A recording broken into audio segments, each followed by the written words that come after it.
Phillies beat Pittsburgh 8-3. Steve Carlton picked up the victory in that one. This telecast is authorized under broadcasting rights granted by the Atlanta Braves and is intended solely for the entertainment of our audience.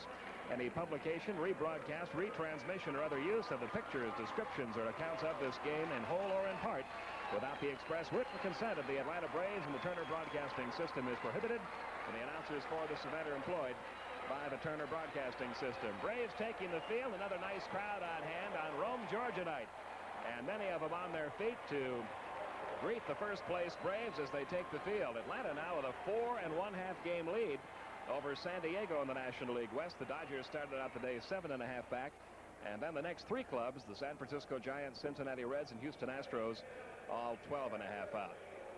Rick Mahler trying to become the first 7-game winner on the Atlanta pitching staff. He'll be facing the top of the Giants order. Shortstop Dwayne Kuiper, second baseman Joe Morgan, and center fielder Chili Davis. And as we get set for another night of Braves baseball, back in to tell you all about it once again, here's Ernie Johnson. Thank you, Peter. The umpires have just asked to have the lights put on, so I don't believe we'll start play until they flip the switch. This is game 2. A reminder that these teams play here tomorrow and Monday. Many people thought it was just a 3-game set. It's a 4-game series. And as Pete mentioned, when the Dodgers come in, there's a strong chance that Valenzuela will pitch on Wednesday. If he doesn't pitch on Wednesday, he's going to pitch on Thursday. It all depends on what kind of a rotation Tom Lasorda is working with. And what a beautiful night for baseball. Wish you could all be here. Crowd last night was almost 30,000. And hopefully we'll have that many here tonight. They're still coming in.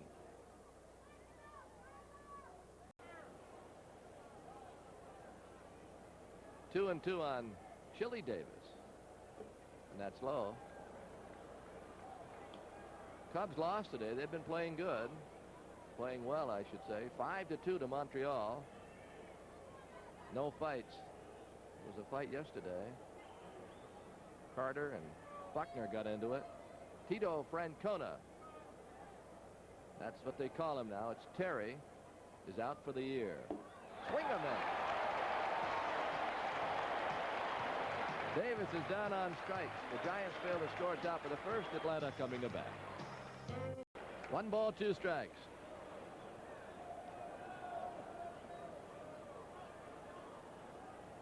Bob Walk tomorrow afternoon against Bill Lasky. Our first look at him. Lasky's won 5 ball games for the Giants. He's a righty. Curve, and he got him. The slow curve got Joe Morgan. Giants pick up a run. We go to the bottom of the third. 2-1 Atlanta.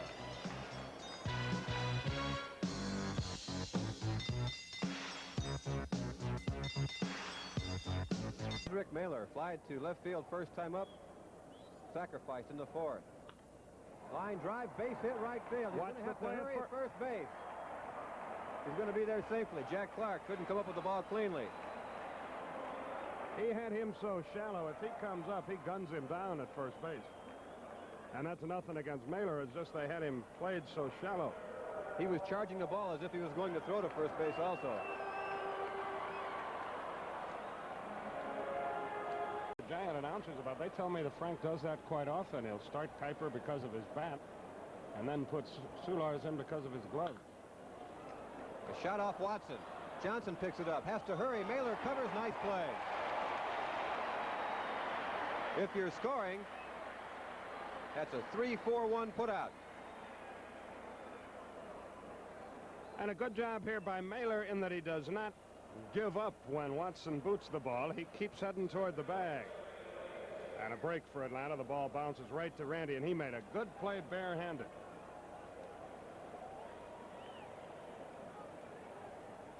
Anyway, he will use Kuiper like a pinch hitter to lead off the game and then go to Soulars, which is very unusual because then you can't use the bat of Kuiper later on, of course. Yeah, I'll tell you, we have a soccer score in here. The Georgia Pride at the half now. That's football, not soccer. Excuse me. What did I say, soccer? Yeah, that's the general. Half. Georgia Pride, 56, Florida Sun, 0.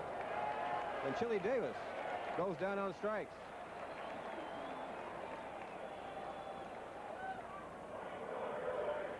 $56-0, Georgia Pride. Way to go, guys. They're only at the half. 8 touchdowns, not bad.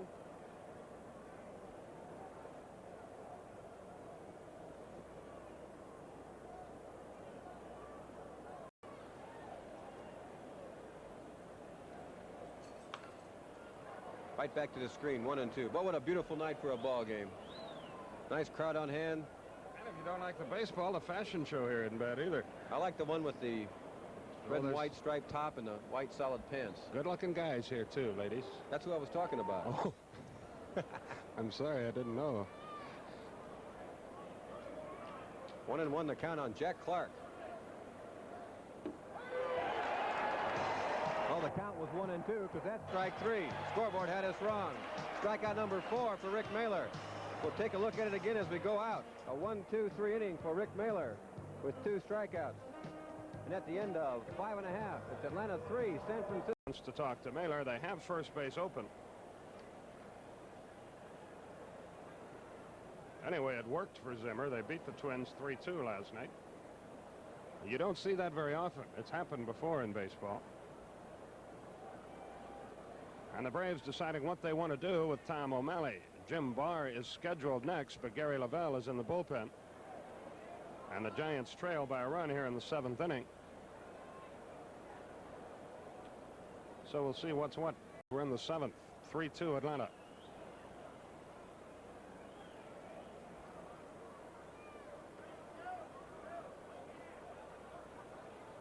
There's that slow curveball. Boy, that has turned into his money pitch. A ball and 2 strikes.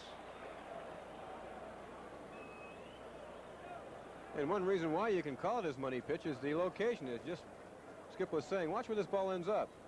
Knee high on the outside corner, not a bad pitch. And you see O'Malley was committed himself far too early. He gets it again and just does stay alive. He fouled that off his foot. It's a big night for Dr. Scholes at home plate here in the 7th inning.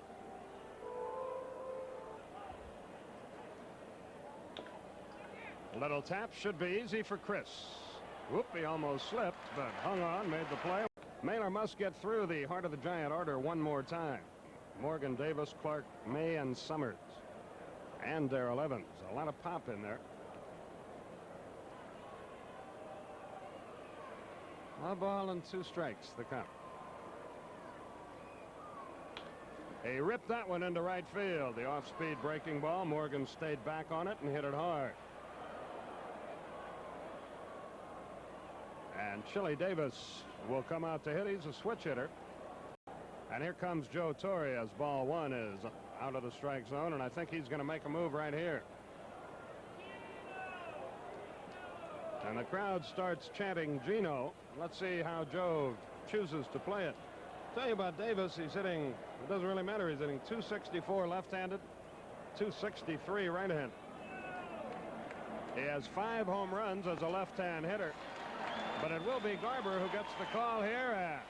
They're on their feet for Rick Mahler, and he richly deserves it. He has pitched himself a gritty ball game for 7 1/3 innings. Garber comes in inheriting a 1-ball, no-strike count, but whatever Davis does, whatever he does, counts on Garber's ledger, not on that of Rick Mahler. From Turner Broadcasting System, you're watching Superstation WTBS, Atlanta.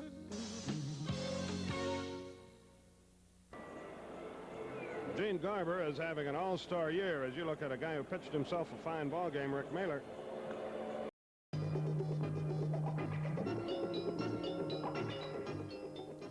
Welcome back to our interview segment of Sports Sunday. Our guest today is Atlanta Braves pitcher Rick Mahler. Now, Mahler was on the mound opening night when the Braves defeated San Diego 1-0. For Mahler, it was a 2-hit shutout. It was the Braves' first win of the year, the first of 13 consecutive wins for the Braves.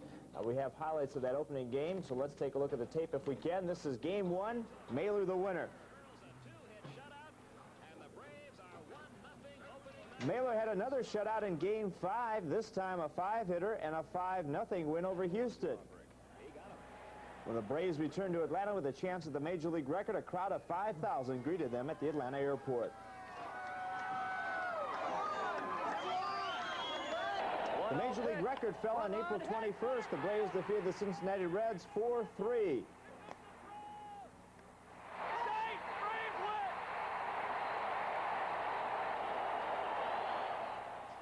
The Braves have continued their winning ways, and they've held on to first place all year. Rick Mahler leads the team in wins with 6.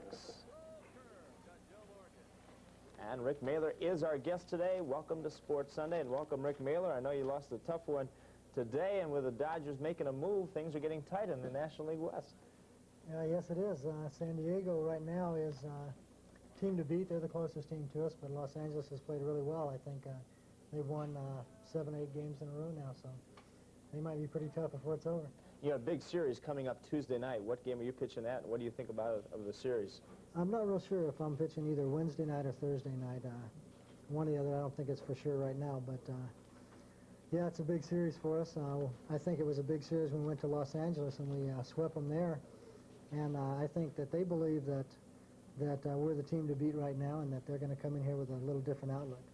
Despite being in first place, if you ask a lot of sports fans and baseball fans in the country to name the Braves' starting pitching rotation, they'd say Phil Niekro, and maybe they'd be caught right there. How'd you get started with the Braves?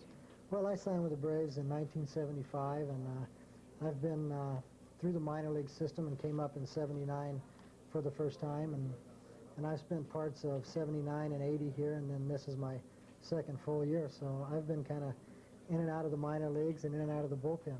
You weren't drafted at all, I understand. No, I wasn't drafted. I signed in '75. My brother Mickey was playing with the Braves at the time. He was in AAA, and he recommended me to the Braves, and they sent a scout down there and signed me, and things have gone really good for me ever since. Did you give him a finder's fee? No, not yet, but a lot of things. Saturday night, you had a 4-3 lead in the game against, last night, of course, against San Francisco, and we were looking for another win possibly for our show today. You pulled out of the game in the 8th inning. Joe Torre yanked you. Do you think that he had the hook a little too early? Well, not really. I kind of expected it there. The bullpen has been really doing super for us the whole year, and I think in that situation it was late in the game, and tying run was on first, and anytime you've got a Gene Garber out there, you've got to bring him in that situation. And you know, as a starting pitcher, I wanted to stay in the game, and you know, I still felt strong, but you really can't argue something like that. What's the conversation like on the mound when Joe Torre comes out to tell Rick Mahler that, hey, you're on your way out? Well, in that circumstance, he said, you know, let's bring Gene in here and give you a little help. And, you know, you understand late in the game like that. You know, if it was the 6th or 7th inning, then I want to stay in there. But late in the game, you realize what's going on. And like I said, the bullpen has really been super the whole year, and they've really carried us. And you can't argue with that. Now, the Dodgers have that 6-game winning streak, but as you mentioned, the San Diego Padres are the team closest to you. Do you feel that the Padres are for real? I think that playing as well as they have this late in the year, that they have to be for real. You know, if they had a good start and played good for a month or so, maybe it was just a fluke, just a good month. But I think they have a good ball club. They've got a lot of good players, and they're getting good pitching. And I think right now that they are a tough team. Are the Braves for real? Oh, no doubt about it. I think everybody believes that now. I think at the beginning maybe there were some doubters, but I don't think so anymore. I think if you look down our lineup and, you know, if you're a pitcher, you don't want to face that lineup. And I think the way that the bullpen's been going and, you know, the pitching's been doing okay, and the hitters are doing super. The team leads the league in home runs. They lead the league in double plays turned over. The pitching is great. The hitting is great. But it's the same players as last year. What's the difference? What happened? I think everybody, it's just experience a lot, and confidence also, and I think you get confidence from experience. When you're in the big leagues for a couple of years and you see the same players over and over, finally you feel like you belong there and that you can compete with these guys, and I think it's just a matter of growing up a little bit, I guess, and a little experience from some of the younger players, and finally everybody's starting to come into their own. We're going to take a short break right now. We're going to open up our phone lines and let our audience ask you a few questions. Rick Mahler, our guest today on Sports Sunday. We invite you to call in. Stay with us.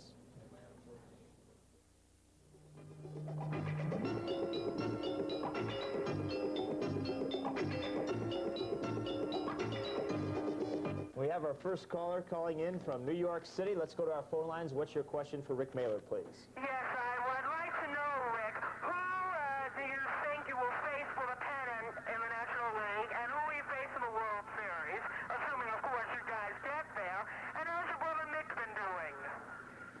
Well, the first question, who are we going to face for the pennant in the National League? It's hard to say right now. The Cardinals are doing really well, and so are the Expos, and now the Mets are starting to do well. So I think it'll be, right now it looks like one of those three teams Personally, I think Montreal has a stronger team of the three, but you never know. You know, it's hard to say. The World Series, I don't really know too much about the other league. I guess I know California is doing really well, and you can never count the Yankees out, and I know Kansas City's doing pretty well too. But right now, the Braves are just hoping that we can get there, and whoever we play is fine. What about your brother? Mickey's right now in Spokane. He's in the Angels organization. And last I heard, he had won 5 and lost 3. And I talked to him about once a week or so, and he seems to be doing really well. He's had 2 good years the last couple of years in the Pacific Coast League, and he's just now waiting for his break back to the big leagues. We have plenty of callers on the line. Let's go back to our next caller. Where are you calling from? What's your question, please, for Rick Mahler? Go ahead. You're on the air. Yeah, I'm calling from Hutchinson, Kansas, and I would just like to ask Mr. Mahler what his thoughts are on all these underdog teams such as the Angels, the Red Sox, the Braves, and the Cardinals that are all coming along that were picked to finish 3rd or 4th, and now here they are leading their division. Well, I think that is good for baseball. I think that the more teams that are in the race, the better it is. And, you know, it gets monotonous to see the same teams win every year, and it's good to see teams like the Braves, San Diego, and the Mets back in it, and I think that's really good for baseball. We certainly saw it in football with San Francisco meeting Cincinnati in the Super Bowl. Right, absolutely. Anything can happen. Let's go back to our phone lines. Where are you calling from? What's your question, please, for Rick Mahler? I'm from Richmond, Virginia, and I'm down here in Atlanta today. And I'd like to ask Rick, what are we going to do to get Brett Butler back in the lineup? We saw him play last year, and we thought he was a great player, and we still think so. Well, I think so, too. I think Brett's going to help us before long, and right now he seems to be in a little batting slump, but he definitely helps us out in the field. He's a good defensive player, and we need his speed, and we need him in the lineup every day, I think. And we need him to hit, and right now he isn't, and he's a hard worker, and I think that he's going to be okay. Let's go back to our phone lines. Where are you calling from? What's your question, please, for Rick Mahler? Hi, I'm calling from Fort Pierce, Florida. My name is Paul Kilgore, and I wanted to ask Rick what team consistently gives him the most trouble as far as betting goes. Oh, geez. Let me think. This year so far, the Phillies gave me a lot of trouble. I lasted about 6 innings against them, a total of 6 innings and 2 starts against them with about 10 runs. So I'd have to say they're the toughest team for me right now. How do you do against the Dodgers? I've pitched pretty well against the Dodgers. I won a game 11-5, I think, over there. We scored a lot of runs, but in the past, the Dodgers have been a pretty good team for me, but, you know, you never know. That's not to say that anything can happen. Let's go back to our phone lines. Where are you calling from? What's your question, please, for Rick Mahler?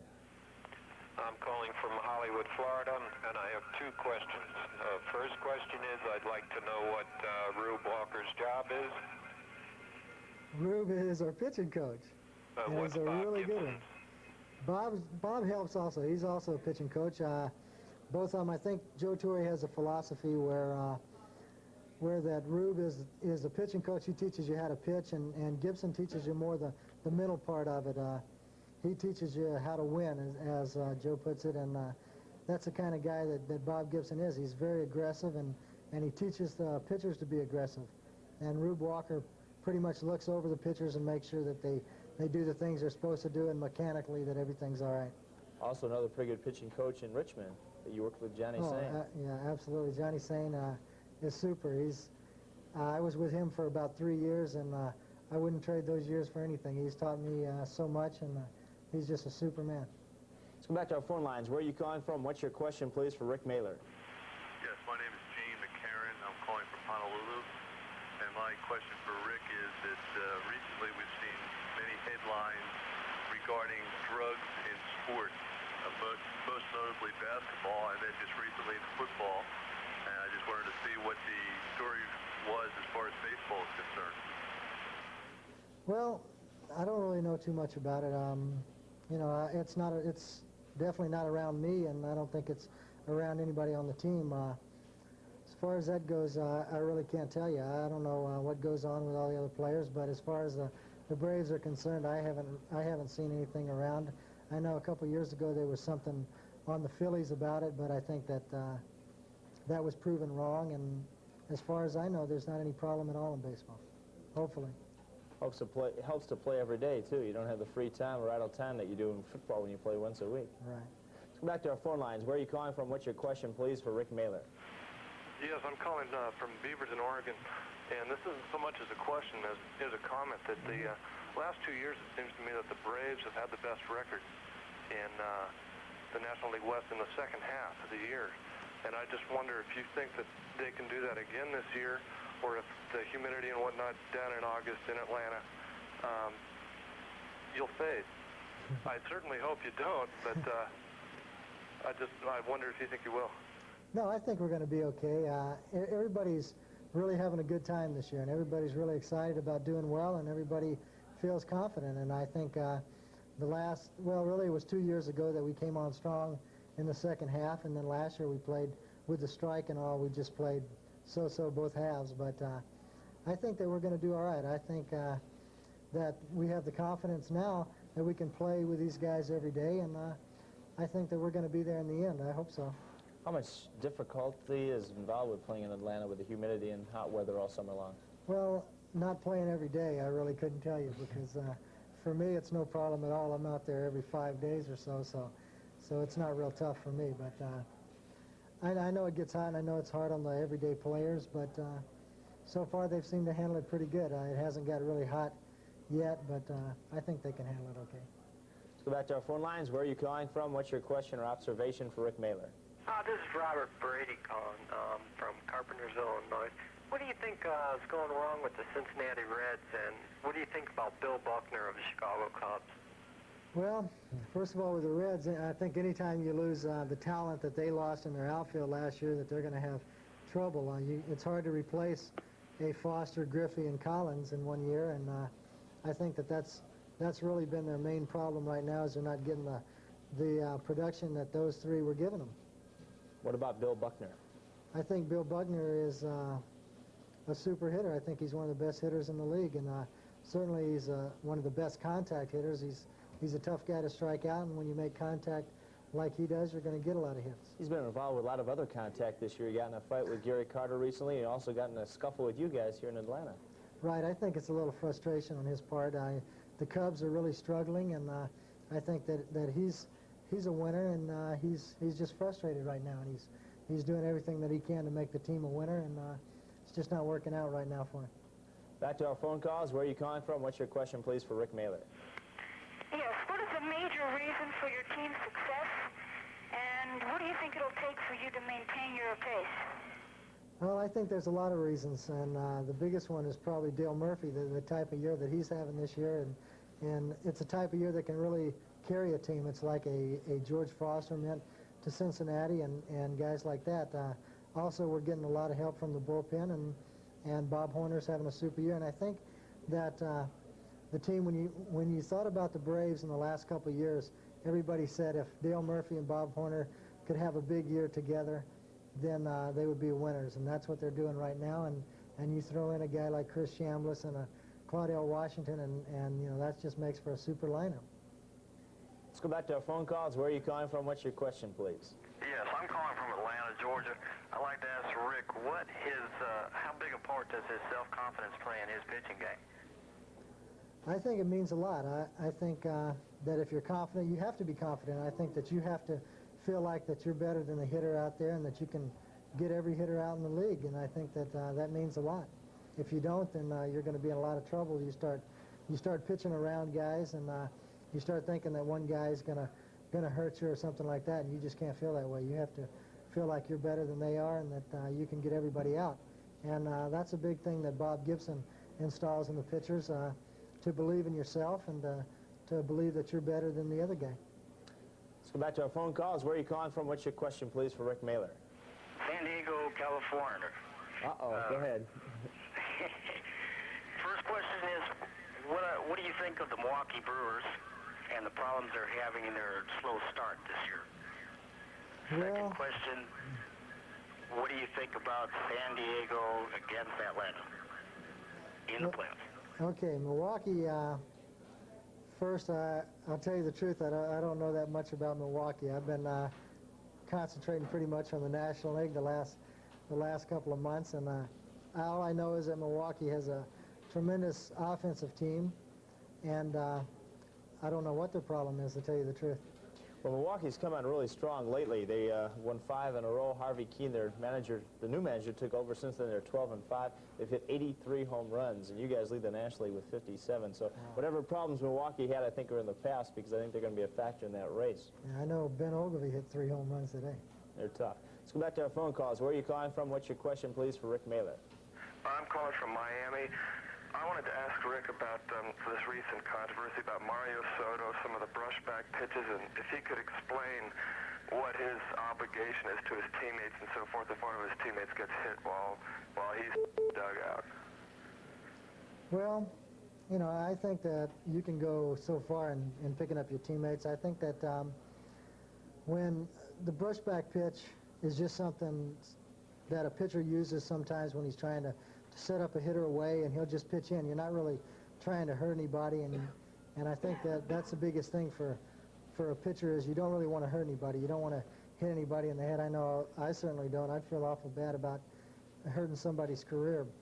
But if something happens like that, if a pitcher, sometimes a pitcher will get mad and he'll want to hit somebody or something, and if he tries to hurt an opposing player, I think that a pitcher should retaliate against him in some manner, and I think some of that's happened this year, but a lot of the hitters are real touchy about getting pitched to inside, and they're leaning out over the plate and looking for a pitch away, and if you throw one inside and it gets away a little bit, that they get mad and they don't think that you should throw like that, and they retaliate. But you know, I haven't had too much trouble with that. You know, sometimes you have to do that when you're trying to pitch a hitter away. You have to throw them inside. You can't just keep throwing the ball the same place. As far as all the fights and stuff, and I happen to know Mario Soto really well. I played with him in winter ball this winter, and he's just, you know, he's a tough pitcher, and I think that a lot of guys get frustrated when he's out there pitching, and they do a lot of things to retaliate. If you hit somebody, make sure it's that slow curve. It won't hurt them as bad. Let's go back to our phone calls. Where are you calling from? What's your question, please? Yeah, hi, I'm from Fort Lauderdale, Florida, and I'd like to ask Rick, what does he think about pitching in indoor stadiums? Because we might be getting a stadium down here, and if Major League Ball comes down, it'll probably have to be played indoors.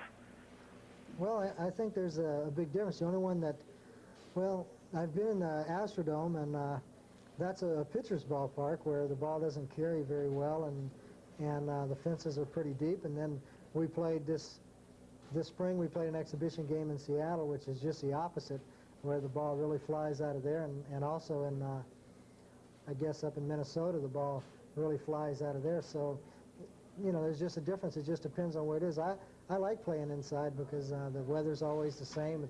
It's nice in there, and I love to go to the Dome. You know you're not going to get rained out, and you know that you're going to play every game. So I like it. Well, I also like the natural grass, so I guess you couldn't have natural grass in the Dome. But I think it's good, and I think it's especially good for teams up north. So because early in the year there's so many games that are rained out, and it's so cold, and it's really tough on the players up there. So back to our phone calls. Where are you calling from? What's your question, please, for Rick Mahler? This is John Sherry from Spring Valley, New York. I'd like to congratulate Rick Mahler first and tell him when the Braves were in New York, I'm sorry I didn't get to see him pitch, but do you think Joe Torre made a change, just a change in coaching staff? Because at the Mets with George Bamberger, it seemed to make a difference because there's a whole new attitude on the club. And John Stearns commented about that. What do you think? I think it definitely made a difference. I happen to think a lot of Bobby Cox, and I thought that he did a real good job when he was here, but I think it was time for a change, and I think the talent was always here, and we just needed some new ideas and something different, and I think that Joe Torre has given us that, and also the coaching staff and the pitching coaches have also given us kind of a new outlook and just a change. I think sometimes a change is good. Bobby Cox isn't doing too badly either with Toronto. That team is only 4 games under 500 at this point. Everybody thought by now they'd be, you know, like 20 games under. Yeah, well, I guess the same thing happened there as it did in New York. It was just a change that was needed, and sometimes when you get to losing, it just becomes a habit, and you need somebody to come in and change things a little bit. Let's go back to our phone calls. Where are you calling from? What's your question, please, for Rick Mahler? I'm calling from Eagle Pass, Texas, and I have 3 questions for Rick. Are you from San Antonio, Texas? Yes, I am. Okay. Do you believe in the designated hitter rule in the National League? No, I don't. I don't like the designated hitter at all. I like to get up there and get my swings in, and I think it takes away a little bit from the game. You know, it's got some good points. You can keep a lot of the older players around a little longer, but you know, in a lot of cases you don't need that. Look at Pete Rose. He goes out there and plays every day, and Carl Yastrzemski does too. I think that it takes a little bit away from the game. I like the pitchers hitting, and I personally like to go out there and hit. Except if you get pulled for a pinch hitter. Well, that's true. You know, that can happen too. But I like to get my cuts in, and doesn't hurt to pitch to the other pitcher once in a while. I kind of like that in a tight spot too. Let's go back to our phone calls. Where are you calling from? What's your question, please, for Rick Mahler? Nathaniel King from Albany, Georgia. I would like to say, Rick, you are doing a good job, and I'd like to ask you a question about the pitching that the way you turn it around. Does you think the pitching coach has something to do with the way you did it, especially Mr. Walk? Yeah, I think so. I think Bob Walk's done a real good job for us. I think that so far, I don't think the pitching staff has been a big problem, especially the way that the bullpen has played. And also, the starting rotation's done pretty well. Phil Niekros has done super. He's pitched as well as I've seen him pitch in all the years I've been here, and Bob Walk has come around to have a super start. And I think if those two guys can continue, and I can sneak in a couple of wins here, that we're going to have a good pitching staff. Rick Mahler, our guest today on our interview segment of Sports Sunday. Thank you very much for being with us. Look forward for your victory or whatever it's going to be against the Dodgers on Wednesday or Thursday. We'll have highlights, of course, on that for CNN. In the meantime, we have to go back to Lee Zeidman, because last time we were over there, quite a battle was going on in the U.S. Open. Lee? I guess we'll go to commercial first.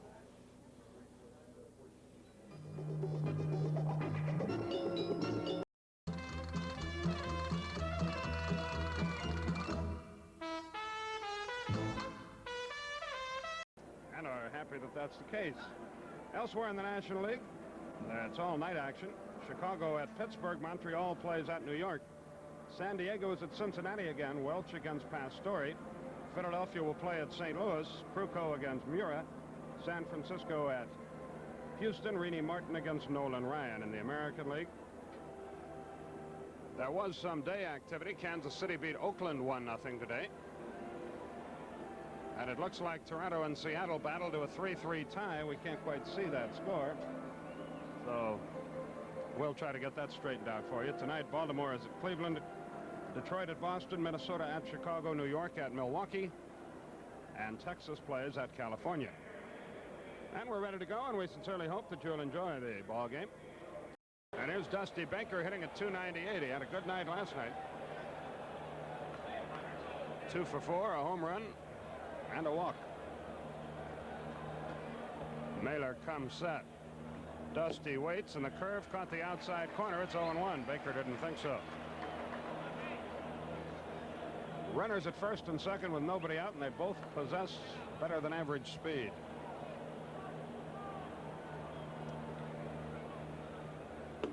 Fastball moved him off the plate and evened the count at 1-1. Mahler pitched and pitched well against the Dodgers in Dodger Stadium. Went 7 good innings, then lost it in the 8th. Won the game 11-5 a couple weeks ago. Good size leads by both runners. Double play ball, maybe. Ramirez.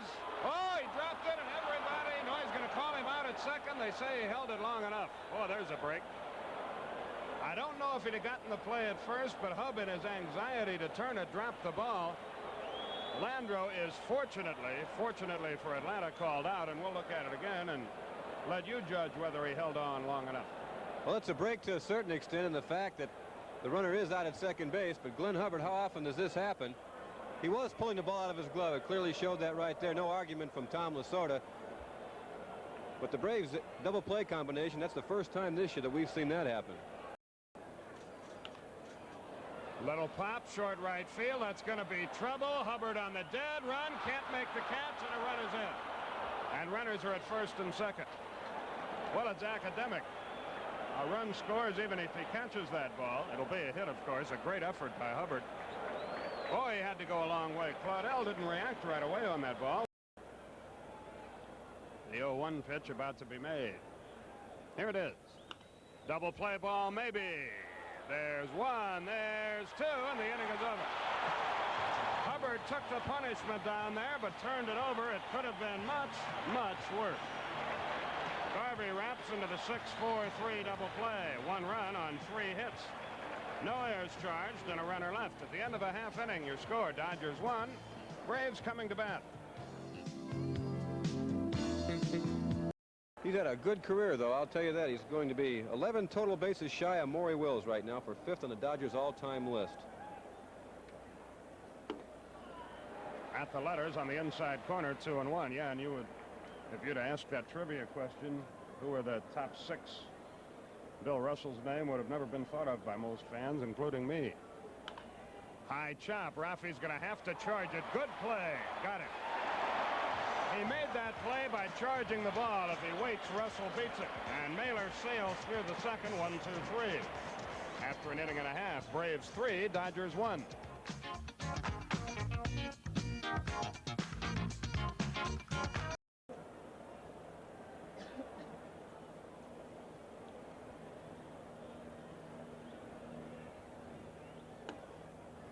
High and away, 1 ball, no strikes.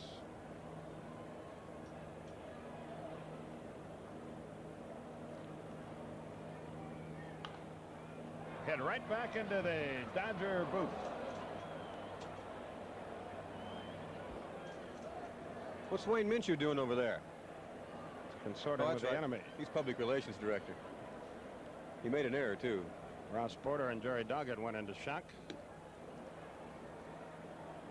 And Vin Scully, sitting at home, is laughing hysterically. 2-1 the count.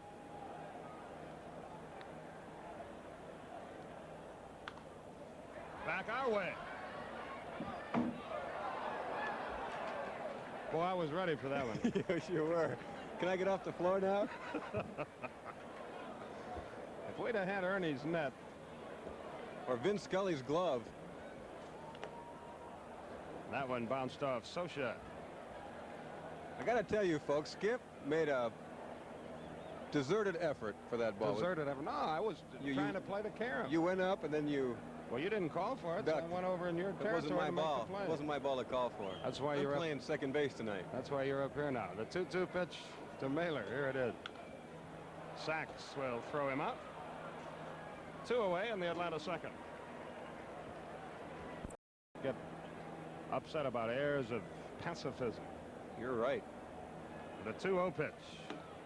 Fastball right through there, 2-1. And sometimes they'll tell you how upset they are. Gaylord Perry has done that most of his career. His infielders knew right where they stood with him. And the 2-1 pitch. Pop fouled out of play. It's 2-2.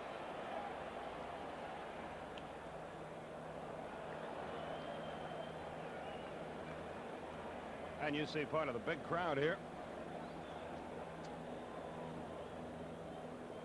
37. Still coming in. Well hit, but Claudel is there, I think. He is, and the inning is over. Landreau hit it like a bullet, but Washington was equal to the task. And Mahler has set down 8 in a row. We go to the bottom of the third, and the Braves still lead it 3-1.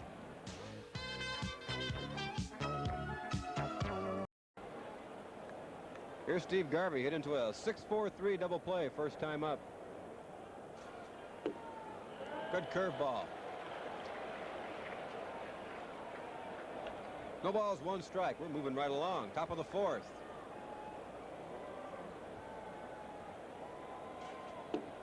Again. Steve Garvey's ducking underneath that pitch. 0-2. They're underway in Cincinnati, San Diego, and Cincinnati scoreless after 2.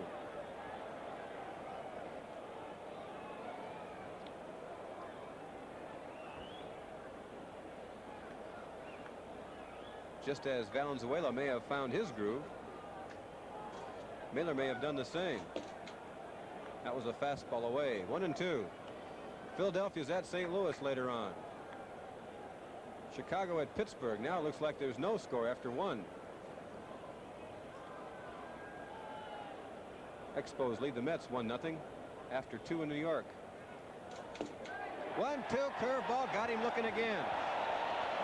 Garvey ducks underneath that curveball. Strikeout number 2 for Rick Mahler in a 1-2-3 inning. At the end of 3.5, the score remains Braves 3, Dodgers 1. Rick now batting 152. That's 5 for 33 on the season.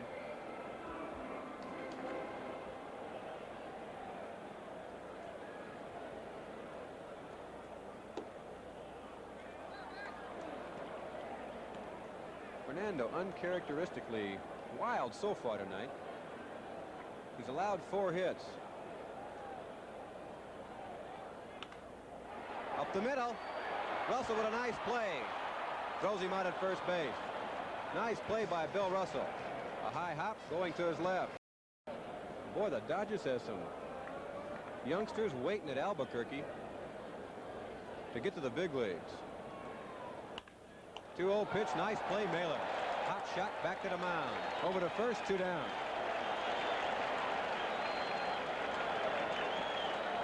Mahler fields his position very well. They've been 3 games over 3 different times. Popped up on the left field line. Linares has to hurry. Makes a nice catch in foul territory. Rufino Linares with a nice running catch to end the inning.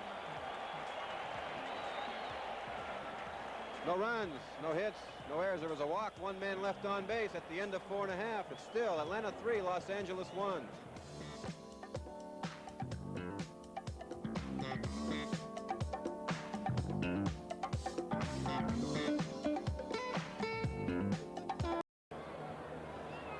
There's the 1-0 pitch. Bouncing ball toward short. Rafael Ramirez has this one. That's out number 2. Mahler continues to roll along. 2 down here in the top of the 6th, and Dusty Baker will be the batter. Baker hit into a 6-4 force play in the first inning, flied to left field in the 4th.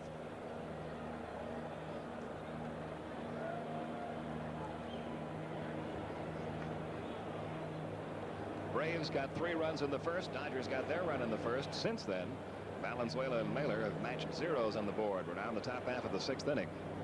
And here's the pitch to Baker. It's a strike at the knees, 0-1.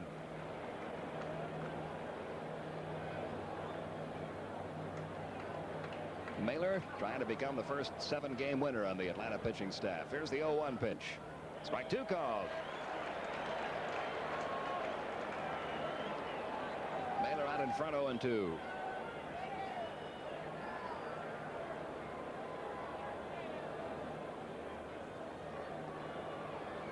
Now the 0-2 on the way from Rick Mahler. The curve missed outside. 1-2.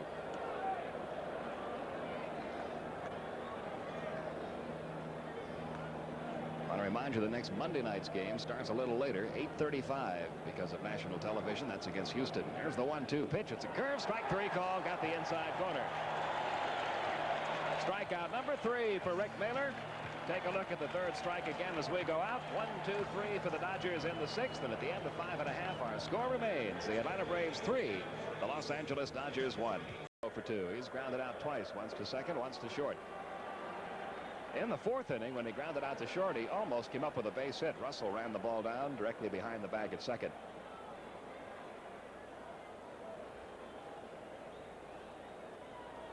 Pena works from the stretch with the runner at 3rd. Pitch on the way to Mahler. Fly ball, well hit left field. Back goes Baker. This one is out of here. A home run for Rick Mahler. His first major league homer, and the Braves lead it 7-1. And look at this crowd.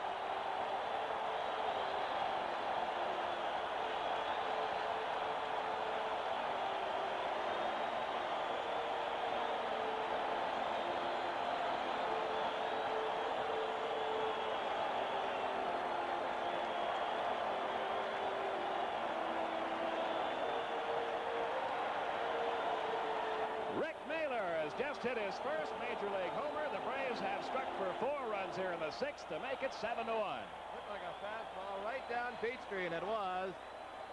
And Mahler hit the daylights out of it. Baker just turned around to... The crowd wants Mahler to come back out. And a curtain call for Rick Mahler. A curtain call. This is New York. The crowd wants a curtain call from Rick Mahler. As the message board just puts up the notice that was his first Major League homer. And they're not going to stop until he comes out and tips his hat. He waved once. Here he comes again. All right. He deserves 2 curtain calls. Rick Mahler with a moment he'll never forget. It's 7-1 Atlanta. 6 of the runs charged against Valenzuela. So close the book on him, and here's Claudell Washington, 1 for 3. Out with their banners. As we go to the top half of the 7th inning, Braves lead at 7-1. Rick Mahler, besides hitting the home run, also pitching a whale of a game. Gave up a run and 3 hits in the first inning. Little since. Here's Pedro Guerrero leading off the 7th. Takes a strike, 0-1. Guerrero 1 for 2. He singled, and he bounced to third. His single came in the first inning. That was the last hit off Rick Mahler. He drove in a run with that single in the first. Couple of finals from this afternoon. Kansas City beat Oakland 1-0. Toronto beat Seattle 5-3. Right at the shortstop, Ramirez. 1 down in the 7th.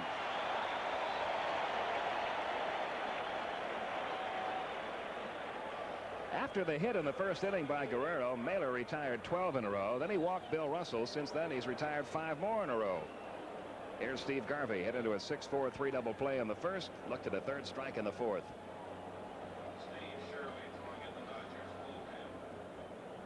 A left-hander, Steve Shirley, another newcomer to the Dodgers, just up from Albuquerque, throwing now in their bullpen.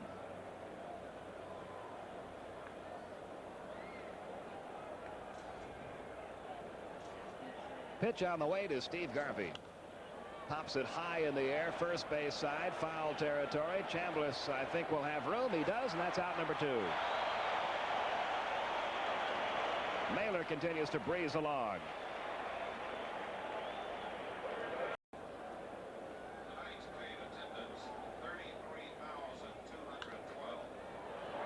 Fly ball, right field. Claudell Washington has it, and that's that for the Dodgers in the 7th. No runs, 1 hit, 1 left. We've played 6.5, and our score, Atlanta 7, Los Angeles 1. Jerry Royster, the new 3rd baseman. Bob Horner given the rest of the night off. Ron Renicky on as a pinch hitter for Bill Russell. We're going to the 8th inning.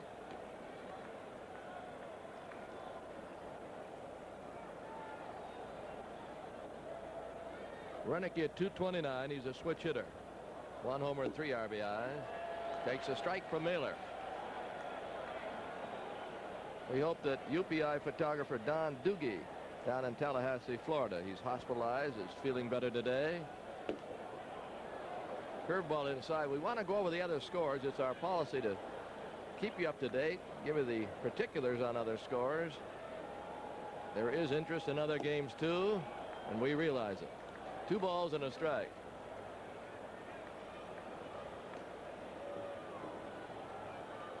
Chicago, Pittsburgh. It's now in the top of the 6th. Down low. Cubs leading the Pirates 3-2. Filer for Chicago. Sarmiento and Scurry have worked for Pittsburgh. Easler home run Pirates. Montreal leading New York 3-0. They go to the 7th. Rogers against Schwann. Cromartie's at 2 homers for the Expos. Here's the 3-1 on the way from Mahler. Right down Peachtree. San Diego 2, Cincinnati 0. They go to the bottom of the 7th. Welsh and Lucas have worked for San Diego. Pastore and Shirley have pitched for Cincinnati. Now a 3-2. He got him. That ball had the bottom fall out of it. Strikeout for Rick Mahler. Number 4. Now the pitch. He got him with a curve. Rick Mahler with that slow curve Gets the Dodgers 1, 2, 3. We take another look at it, and Sachs is not an easy guy to strike out, but that curve got him. We're going to the bottom of the 8th, 7-1, Atlanta.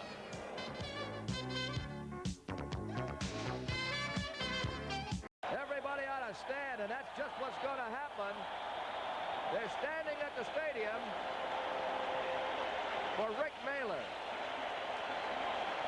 All he's done tonight is allow 1 run on 4 hits through 8 and hit a home run with 1 aboard. They've got a pitcher's union here. He ought not have to buy a meal the rest of the year. We normally hold this off till the 9th inning, but as long as Rick's at the plate, why don't we just name him our Toyota player of the game right now? I think that is a great choice, Professor. The 1-0. He's got himself another hit. Ramirez to third.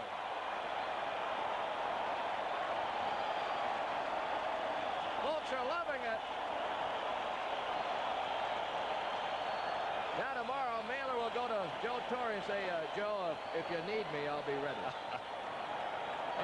Every ball player has days they never forget. This will be one of them for Rick Mahler. He'll never forget July 23rd, or make it June 23rd, 1982 at Atlanta Fulton County Stadium. Pitching a great game and 2 for 4, including a home run at the plate. Atlanta 7, Los Angeles 1.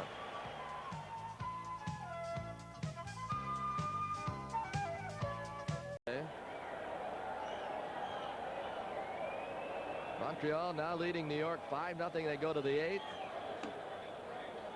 Garber starts throwing now for Atlanta too. Giants leading Houston 4-1. They go to the 5th.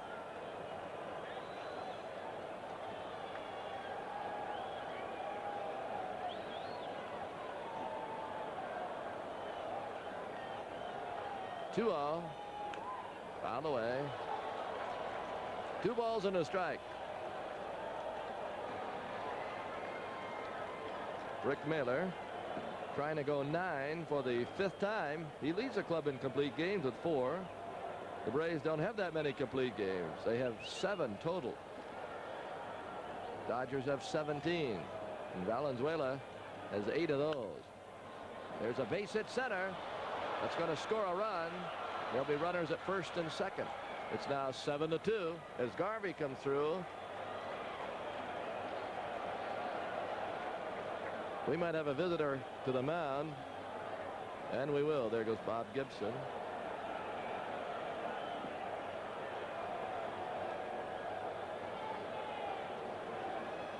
Say's a hitter with runners at first and second. I would say that Mahler will be given an opportunity to get Say out, and if he does, he can stay in the ball game, but if he doesn't, there's going to be relief. The Braves fan club will meet next Wednesday, June 30th at the downtown Marriott. They're going to honor the Braves' wives. That's next Wednesday, June 30th.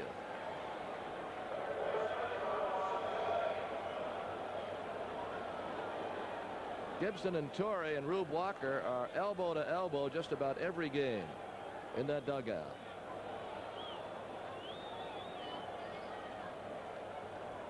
Pitch to the Penguin is a little bit high, and Benedict said, come on now, get it down. 1 ball, no strike. A good catcher can guide a pitcher to many, many wins.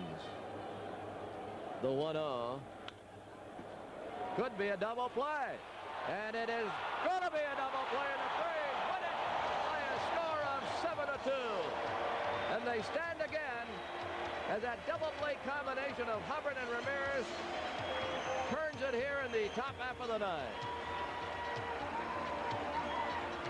Braves fans are enjoying it. And let's take another look. This is a high bouncer right at the hub. And he quickly flipped it to Raphael.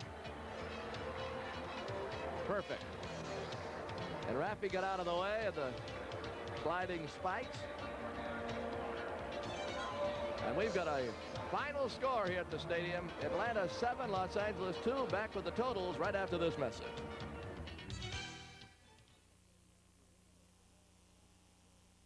Braves win 7-2, and Pete has the totals. For Atlanta, 7 runs, 11 hits, no errors. The Braves left 6 men on. For the Dodgers, 2 runs, 7 hits, no errors. And Los Angeles left 4 men on base. The winning pitcher, Rick Mahler, had a superb game. He went the distance to win his 7th of the year against 5 losses. Losing pitcher Fernando Valenzuela, his record goes to 9-6. Game-winning RBI goes to Bob Horner. And Rick Mahler really the star of this game. A complete game pitching performance, scattering 7 hits, and also 2 for 4 at the plate, including his first Major League home run, a moment he'll never forget.